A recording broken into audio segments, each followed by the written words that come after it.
আর America যদি সত্যি সত্যি এই মধ্যস্থতা করে থাকে, দায়িত্ব নিয়ে থাকে, তাদের এটাও করা উচিত, যুদ্ধবিরতি যদি লঙ্ঘন করে পাকিস্তান, আমেরিকার ওপরেই দায়িত্বটা ফেলে দেওয়া উচিত যে যুদ্ধবিরতি বন্ধ করছে না, তাহলে আপনারা কিছু করুন, যদি না করতে পারেন তা ছেড়ে দিন, আর আমাদের মধ্যে আসার কোনো দরকার নেই, আমরা নিজেদের সমস্যা নিজেরাই মিটিয়ে নেব। এই কড়া জবাবটা কিন্তু আমেরিকাকে দেওয়া দরকার। এখন ওই পায়ের তেল মাখানো ব্যাপারটাকে ছেড়ে দেওয়া উচিত। ভারত এখন আস্তে আস্তে যে জায়গাতে যাচ্ছে তাতে কিন্তু শুধু আমেরিকা নয়, অন্যান্য দেশের, চীন বলুন আর যাই বলুন না কেন, সমস্ত দেশেরই একটা ঈর্ষা হওয়ার কথা, একটা হিংসা হওয়ার কথা, এবং ভারতকে চাইবে যতটা পারা যায় নিচের দিকে আন্তর্জাতিক মহলে নামিয়ে আনার চেষ্টা করা এবং দমন করে রাখা, তাদের ক্ষমতাটা যাতে সবসময় কায়েম থাকে, তারা যেন সবার ওপরে ছড়ি ঘোরাতে পারে। অতএব তাদের প্ররোচনা থেকে কীভাবে মুক্ত হওয়া যায়, কীভাবে মুক্তি পাওয়া যায়, সেই বিষয়টা কিন্তু আমাদের ডিপ্লোম্যাট যারা রয়েছেন, আমাদের ব্যুরোক্র্যাট যারা রয়েছেন, ওই পর্যায়ের উচ্চপদস্থ অফিসার যারা রয়েছেন সেনাবাহিনীতে, নেভিতে এবং এয়ারফোর্সে, এবং আমাদের যে পলিটিশিয়ান যারা রয়েছেন, প্রধানমন্ত্রী থেকে শুরু করে, প্রতিরক্ষা মন্ত্রী থেকে শুরু করে, স্বরাষ্ট্র মন্ত্রক থেকে শুরু করে, স্বরাষ্ট্রমন্ত্রী থেকে শুরু করে, তাদেরও কিন্তু এই বিষয়টা ভাবা উচিত। নমস্কার, আজকের ভিডিওতে যুদ্ধবিরতি নিয়ে কয়েকটি কথা বলবো। আমেরিকা কেন এই যুদ্ধবিরতিতে ইনভলভ হলো, 1 নম্বর। আর 2 নম্বর হচ্ছে যুদ্ধবিরতি কারা চাইছিল আর কারা চাইছিল না, এবং যুদ্ধবিরতি নিয়ে আমাদের প্রতিক্রিয়া কী, সাধারণ মানুষ, সেটা ভারতবর্ষের হোক অথবা পাকিস্তানের হোক, তাদের প্রতিক্রিয়া কী, এই দুটো বিষয় নিয়ে কয়েকটি কথা এই ভিডিওর মাধ্যমে তুলে ধরতে চাইছি। সম্পূর্ণ ভিডিওটা অবশ্যই দেখবেন, মন্তব্য বক্সে অবশ্যই মন্তব্য করবেন, ভিডিওটা লাইক করবেন যদি ভালো লাগে। প্রথমে চলে আসি যে এই যে যুদ্ধবিরতি হলো, এটাতে আমরা কি প্রতিক্রিয়া দিচ্ছি। নাগরিক সমাজ যেটা মনে করছে, সুশীল সমাজ যেটা মনে করছে যে যুদ্ধ একেবারেই বরদাস্ত করা যাবে না, অর্থাৎ যুদ্ধের বিপরীতে আমরা রয়েছি, আমরা যুদ্ধ কেউ চাই না। কিন্তু প্রশ্ন হচ্ছে যে যুদ্ধটা যেভাবে বন্ধ হলো, যুদ্ধবিরতি যেভাবে ঘোষণা হলো, আমেরিকার ইনভলভমেন্ট নিয়ে, অর্থাৎ আমেরিকার মধ্যস্থতা নিয়ে, ডোনাল্ড ট্রাম্পের মধ্যস্থতা নিয়ে, তিনি যেভাবে পাকিস্তান এবং ভারতের মধ্যে ঢুকে পড়লেন, এটা নিয়ে প্রশ্ন উঠে গেছে। যুদ্ধবিরতি ঘোষণা হওয়ার পরেও পাকিস্তান সংঘর্ষ বন্ধ করেনি, গোলাগুলি বন্ধ করেনি, ড্রোন হামলা চলছে, আমাদের ভারতের জওয়ানরাও মরছে। প্রত্যুত্তরে ভারতও পাকিস্তানের সেনাঘাঁটিতে হামলা চালিয়েছে, দুই দেশ যুদ্ধবিরতি মেনে নেওয়ার পরেও, এবং বলছে কে জিতলো কে হারলো। এই অবস্থায় পাকিস্তানের নাগরিক যেটা বলছে, তারা বলছে তারা এই যুদ্ধে অনেকদিন পর জয়ী হলো। এখন আমরা অনেকেই বলছি হ্যাঁ আমরা জয়ী হলাম, আবার অনেকে বলছে না এটা আমাদের পরাজয় হলো, আমরা অনেকটা পিছিয়ে গেলাম, একেবারে জয়ের সামনে পৌঁছে গেছিলাম, সেখান থেকে আমরা পিছু হটতে বাধ্য হলাম। অন্যদিকে বিদেশি চ্যানেল যেগুলো রয়েছে, বিশেষত বাংলাদেশ এবং পাকিস্তান, তারা তো ভারত বিদ্বেষমূলক বিভিন্ন প্রোপাগান্ডা চালিয়ে যাচ্ছে। যদিও ভারত, পাকিস্তান এবং বাংলাদেশের অনেকগুলো ইউটিউব চ্যানেল বন্ধ করে দিয়েছে, নিউজ মিডিয়া বন্ধ করে দিয়েছে। তার মধ্যে যমুনা টিভি রয়েছে, বাংলাদেশের 71 টিভি রয়েছে, বাংলাদেশ ভিশন রয়েছে এবং মোহনা টিভি রয়েছে। এখন বন্ধ করে কি হবে? ভারতের লোক হয়তো সেগুলো দেখতে পাচ্ছে না, অথবা অনেকে ভিপিএন ব্যবহার করে সেগুলোকে ব্যবহার করবে বা দেখবে। কিন্তু আন্তর্জাতিক মহলে, অর্থাৎ অন্যান্য দেশের ক্ষেত্রে তো এই সমস্ত চ্যানেলগুলো, পাকিস্তানের চ্যানেলই বলুন বা বাংলাদেশের চ্যানেলগুলো বন্ধ হচ্ছে না। তাদের যে প্রোপাগান্ডা, সেই প্রোপাগান্ডা চলে যাচ্ছে, এবং তার মধ্যে যে মিথ্যাগুলো প্রচারিত হচ্ছে, এই মিথ্যার মধ্যে কিছু সত্যি বলে ঘটনাকে আন্তর্জাতিক মহল বা অন্যান্য দেশের নাগরিকরা মেনে নিচ্ছেন। এক্ষেত্রে ভারতে কিন্তু পিছিয়ে যায় না প্রোপাগান্ডা চালাতে বা মিথ্যা নিউজ চালাতে, এটা কিন্তু মানতে হবে। 8 তারিখের নিউজগুলোতে কি দেখাচ্ছিল, যে পাকিস্তানের করাচি বন্দর ভারত ধ্বংস করে দিয়েছে, পাকিস্তানের 2 জন পাইলট ধরা পড়েছে, ইত্যাদি ইত্যাদি নানা রকম। এগুলো তো প্রোপাগান্ডা, এর তো ক্ষতি রয়েছে, আমাদের দেশের নাগরিকদের যেরকম ক্ষতি রয়েছে, দেশের মান সম্মানের একটা ক্ষতি রয়েছে। পরবর্তী ক্ষেত্রে জানা গেল যে সেগুলো সব ভুয়ো ছিল, সেগুলো সব ফেক নিউজ ছিল। এগুলো কারা চালাচ্ছে? এরা তো কই পরবর্তী ক্ষেত্রে ক্ষমা চাইলো না, যে ভুল ছিল বলে প্রচারও করলো না, এবং সরকার এদের বিরুদ্ধে কি ব্যবস্থা নিচ্ছে। তা প্রোপাগান্ডা সবাই চালাচ্ছে, কিন্তু কতটা ক্ষতি হচ্ছে বা কতটা লাভ হচ্ছে এটা কিন্তু কেউ দেখছে না। অতি দেশভক্তির একটা মারাত্মক ক্ষতির উদাহরণ। এখন যারা যুদ্ধ চায়, সে পাকিস্তানের লোকই হোক অথবা ভারতের লোকই হোক, তারা কিন্তু এই যুদ্ধবিরতিটা মেনে নিতে পারছে না। পাকিস্তানের লোকও মেনে নিতে পারছে না, যদিও সেখানকার প্রধানমন্ত্রী পার্লামেন্টে ঘোষণা করলেন শাহবাজ শাহ যে আমরা জয়ী হয়েছি, কিন্তু সেখানে একটা অবস্থা আমাদেরকে অবশ্যই মানতে হবে, সেটা হচ্ছে যে পাকিস্তান সরকারের সঙ্গে পাকিস্তান সেনাবাহিনীর কিন্তু বৈপরীত্য একটা সম্পর্ক রয়েছে। এটা দীর্ঘ দশক ধরে আমরা দেখছি। কোনো একটা গণতান্ত্রিক সরকার দীর্ঘদিন স্থায়ী হয়নি, সেখানে দেখা গেছে যে সেনাবাহিনী শাসন হাতে তুলে নিয়েছে। এখন এই ঘটনার পরে যুদ্ধবিরতি বা আজকে যখন ভিডিওটা করছে এই মুহূর্তে, আজকে 12 তারিখ 12টার সময় আবার দুই দেশ অর্থাৎ ভারত এবং পাকিস্তানের মধ্যে একটা বৈঠক হওয়ার সম্ভাবনা রয়েছে যুদ্ধ বিরতি নিয়ে বা যুদ্ধ সংক্রান্ত বৈঠক রয়েছে, তারপর আবার সিদ্ধান্ত নেওয়া হবে। আপাতত এই মুহূর্তে যে খবর সেটা হচ্ছে যে এরপরে যুদ্ধবিরতির পরে পাকিস্তানের সেনাবাহিনী জেনারেল মুনির কি নিজের হাতে শাসন ক্ষমতা তুলে নেবেন, শাহবাজ শাহকে সরিয়ে দেবেন? আমরা বিগত দিনের ইতিহাসে কিন্তু পাকিস্তানকে এইভাবে দেখেছি। এখানে সরকার একরকমভাবে বলছে, অন্যদিকে সেনাবাহিনী বলছে না আমরা যুদ্ধ চাই না। ইন্ডিয়া টুডেতে এরকম ধরনের একটা খবর কিন্তু প্রকাশিত হয়েছে যে সেখানকার সেনাবাহিনী কিন্তু যুদ্ধবিরতি চায় না। এখানে তার একটা স্ক্রিনশট আপনারা দেখতে পাবেন। তারাও চাইছে যুদ্ধটা চলুক, কন্টিনিউ চলুক। এ বিষয়ে দৃষ্টি আইএসের যে কর্ণধার বিকাশ দিব্যকীর্তি, আপনারা অনেকেই হয়তো চেনেন, তিনি একটা ভিডিওর মাধ্যমে মাস তিনেক আগে একটা ভিডিও দেখছিলাম, তিনি বলছিলেন পাকিস্তানের সেনাবাহিনী যুদ্ধ ছাড়া কিন্তু থাকতে পারবে না, টিকে থাকতে পারবে না, এবং তারা জঙ্গিদের ইন্ধন বা মদত দেওয়া থেকেও মুক্ত হতে পারবে না, তাদের অস্তিত্বই সংকটের দিকে চলে যাবে। Pakistan's army cannot survive if there is no war threat.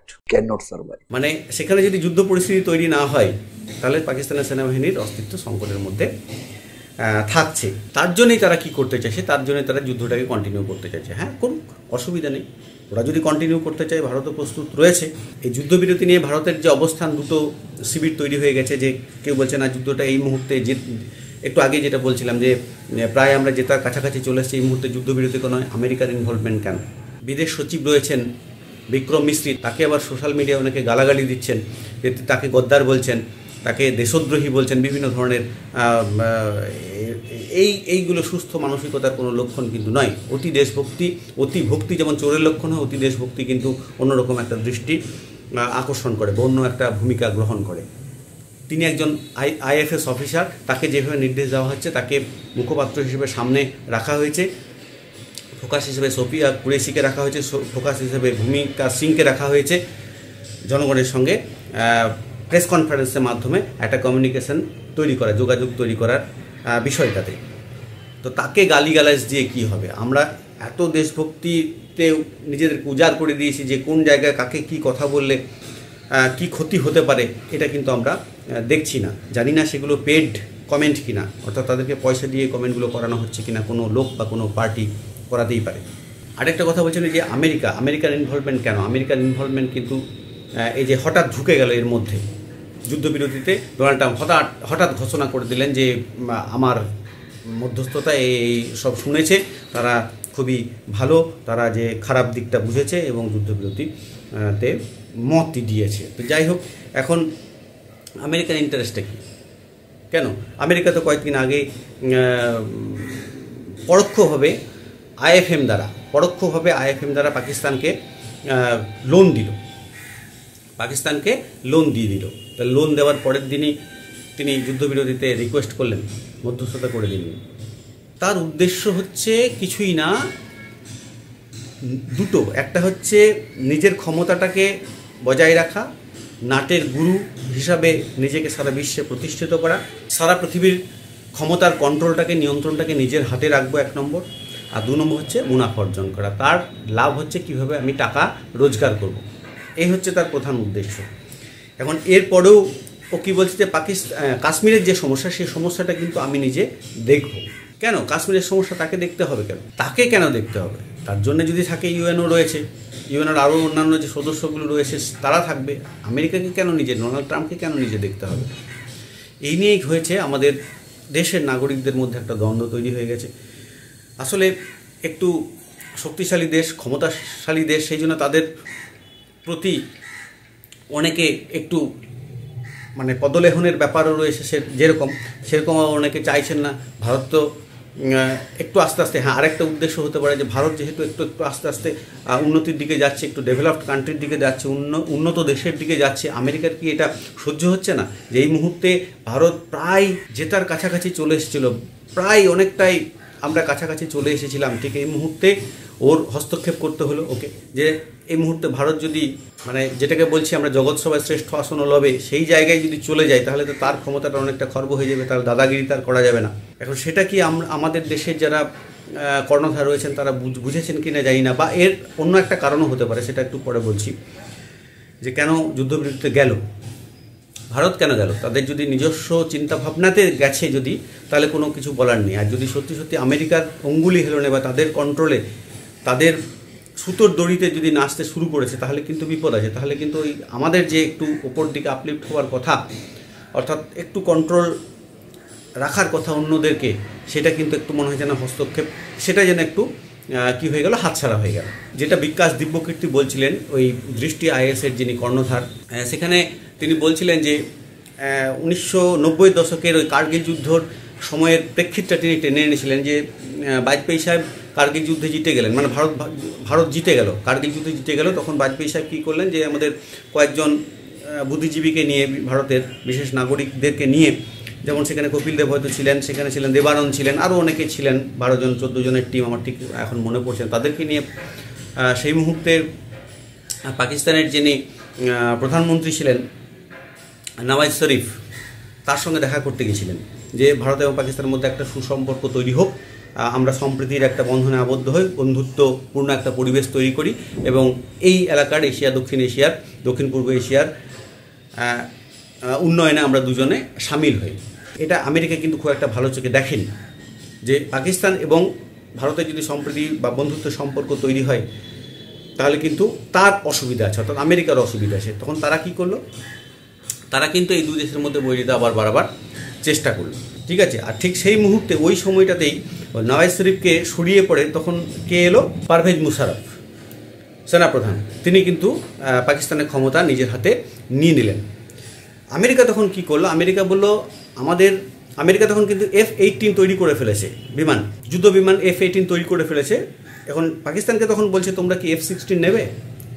Pakistan বলছে, আমরা তো নিতে পারবো না, এত টাকা কোথায় পাবো? তখন তোমাদের টাকা দিতে হবে না, আমরা লোন দিচ্ছি, বিনিময়ে কতগুলো শর্ত আছে, কি না, তোমার দেশে এই জিনিসগুলো আমাকে করতে দিতে হবে, আমাদের একটা এয়ারবেস তৈরি হবে, অমুক হবে, তুসুক হবে, ইত্যাদি করে পাকিস্তানকে লোনও দিল, তাদেরকে F-16 দিল। F-18 কিন্তু অলরেডি আপার ভার্সন, মানে একটু আপডেট ভার্সন তারা তৈরি করে ফেলেছে, ওরা কিন্তু সেটা দেবে না, ওরা কিন্তু কম দামে কি করছে, F-16টা পাকিস্তানকে দিল।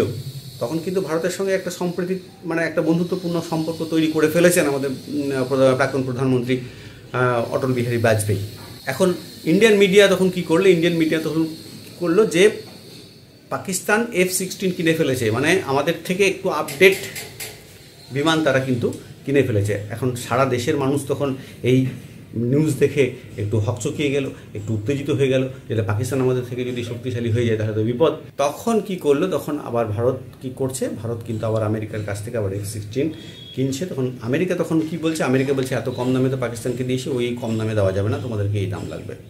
তাহলে আমেরিকার স্ট্র্যাটেজিটা চিন্তা করুন, আমেরিকার স্ট্র্যাটেজি হচ্ছে ব্যবসা করা, কিছুই নয়। বাজারটা কীভাবে করতে হয় ওরা কিন্তু ভালো করেই জানে। এইটা কি তাদের কোনো উদ্দেশ্য আছে, এই যুদ্ধবিরতিতে অংশগ্রহণ করাটা, নাক গলিয়ে ঢুকে পড়াটা? তারা কিন্তু কখনোই চায় না যে এই দুই দেশের মধ্যে বা প্রতিবেশী দেশগুলোর সঙ্গে ভারতের সুসম্পর্ক থাকুক। কেন এই মুহূর্তে ভারতের যে অবস্থা, ওপর দিয়ে কিন্তু ভারত উঠছে আস্তে আস্তে। এটা কিন্তু কোনো উন্নত দেশ চাইবে না যে অন্য আরেকটা দেশ তার প্রতিযোগী হয়ে উঠুক, তারা কিন্তু ছড়ি ঘোরাতে পারবে না। এটাও হতে পারে, এটা যে অ্যাবসলিউট সত্যি সেটা নয়, এটা আমার ধারণা, এটা হতে পারে আর কি। এবারে আসি, যদি আমেরিকার দাদাগিরিতে ভারত, আমাদের দেশ, যদি এই যুদ্ধবিরতিতে না গিয়ে থাকে, নিজেদের বুদ্ধিমত্তাতেই যদি গিয়ে থাকে, নিজেদের সিদ্ধান্তে যদি গিয়ে থাকে, তাহলে হয়তো দেখা যাবে যে আজকে, অর্থাৎ দুপুর 12টায় 12 তারিখ যে বৈঠক হওয়ার কথা, সেখানে কি সিদ্ধান্ত হচ্ছে এখনও পর্যন্ত জানি না। হয়তো এই ভিডিওটা আমি যখন আপলোড করব, আপনারা সেই সিদ্ধান্ত পেয়ে যেতে পারেন সোশ্যাল মিডিয়ার মাধ্যমে অথবা নিউজের মাধ্যমে, আপডেটের কিছু পেয়ে যেতে পারেন। কারণ এই ভিডিওটা যখন এডিট করব বা আপলোড করব ইউটিউবে তখন বা ফেসবুকে, তখন হয়তো আপডেট কিছু বেরিয়ে যেতে পারে, এখন সেটা জানি না। এই যে একটা শান্তি, একটা যুদ্ধবিরতির ইত্যাদি বিষয় চলছে, এই মুহূর্তে হয়তো স্ট্র্যাটেজি ভারতের অন্য কিছু হতে পারে, হয়তো ধামাকাও হতে পারে, বলা যায় না। বাঘ যেরকম শিকার ধরার আগে একটু শান্ত হয়ে যায়, পেছন দিকে একটু ব্যাক ফুটে খেলে, তারপরে গিয়ে ঝাঁপ দেয়, ভারতের স্ট্র্যাটেজিটা সেটাও কিন্তু হতে পারে। অতএব উদ্বিগ্ন হওয়ার কিছু নেই, হার জিত এগুলো নিয়ে বেশি উদ্বিগ্ন হবেন না। মোট কথা হচ্ছে লো ক্যাজুয়ালিটি যত কম হবে আমাদের দেশে, সেই স্ট্র্যাটেজিতে চলা উচিত। আর আরেকটা কথা, ভারত সবসময় দেখছি সেই দেশের নাগরিকও যেন, সাধারণ নাগরিকও যেন না মরে, এটাও কিন্তু মাথায় রাখতে হবে। কারণ সুশীল বুদ্ধিজীবী সমাজ কিন্তু কখনো চায় না কোনো দেশের সাধারণ মানুষের ওপরে আঘাত আসুক। সেখানে জঙ্গি ঘাঁটি আক্রমণ করা হয়েছে, ভেঙে দেওয়া হয়েছে, খুব ভালো কথা। সেখানে সৈন্যবাহিনীদের উপরও যদি আক্রমণ হয়ে থাকে যুদ্ধ হিসাবে, সেটাও ঠিক আছে, কিন্তু যতটা লোক ক্যাজুয়ালিটি দু দেশের মধ্যে হবে, অর্থাৎ সাধারণ নাগরিক যত কম মরবে, ততই কিন্তু সবার পক্ষেই মঙ্গল। সেই স্ট্র্যাটেজিটাও দেখতে হবে। প্রত্যেকেই উত্তেজিত আছেন, মাথায় আগুন জ্বলছে, সময় সব কিছুই ঠিক করে দেয়। এবং আমাদের আরেকটা জিনিসও মনে রাখতে হবে যে 4-5 জন জঙ্গি এই নারকীয় ঘটনাটা 22 তারিখে ঘটিয়েছিল গত মাসে, এপ্রিল মাসের, তারা কিন্তু এখনও ধরা পড়েনি, এটা আমরা এখন জানি। আরেকটা জিনিস মনে রাখতে হবে, সেটা হচ্ছে ওই যে রিসরাসে বিএসএফ জওয়ান পূর্ণম কুমার সাহু, তিনি কিন্তু পাকিস্তানের হাতে এখনও বন্দী আছেন, পাকিস্তানের সেনাবাহিনী তাকে বন্দী করে রেখেছে। এই সমস্ত বিষয়গুলো আমাদের মাথায় রাখতে হবে। অতএব বেশি উত্তেজিত না হয়ে উল্টোপাল্টা মন্তব্য করা উচিত নয়। তাকে ছাড়ানোর ব্যবস্থাটাও কিন্তু সরকারকে করতে হবে, সেনাবাহিনীকে করতে হবে। এই বিষয়গুলো মাথায় রাখা অবশ্যই উচিত। আজকে এই ছিল আমার ভিডিওর বক্তব্য। ভিডিওটি যদি ভালো লাগে অবশ্যই লাইক করবেন, আর যদি কিছু বলার থাকে অবশ্যই কমেন্ট করবেন। আর ফেসবুকে যদি এই ভিডিওটি দেখছেন তাহলে অবশ্যই আমার ফেসবুক পেজটিকে ফলো করবেন এবং ভিডিওটিকে লাইক করবেন। অসংখ্য ধন্যবাদ। ভালো থাকবেন, সুস্থ থাকবেন।